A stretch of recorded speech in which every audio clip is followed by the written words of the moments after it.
ফুচকা ফুচকা ফুচকা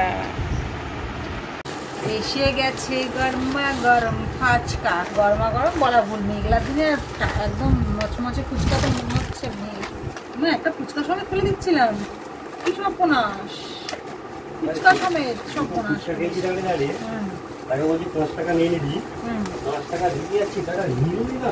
ঠিক করেছে, নেবে কেন? বীরেন্দ্রের ফুচকা বলে কথা না, বিনে পয়সায় না। ওর কাছে গিয়ে আমি তো খেয়েই আসি।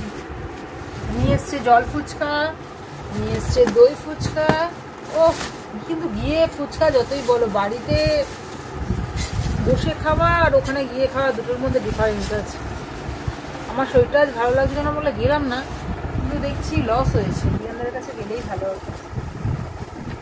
ওটা ফুচকাটা খেয়ে নি, লাল করছি।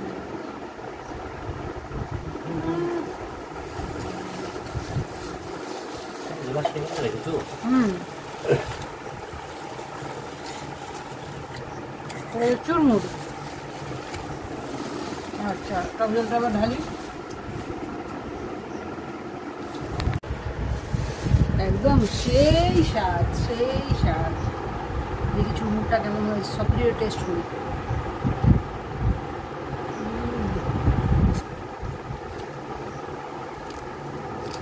বীরেন্দ্রের ফুচকা মানেই কিন্তু ঝাল নেই মনে হচ্ছে। মিডিয়াম ঝাল, মিডিয়াম আবিরের জন্য ঝাল আছে, ঝাল আছে।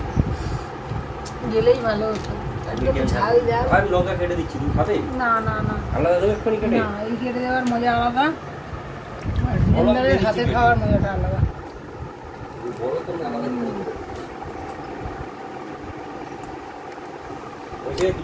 চলে এসো বন্ধুরা, কারা কারা খাবে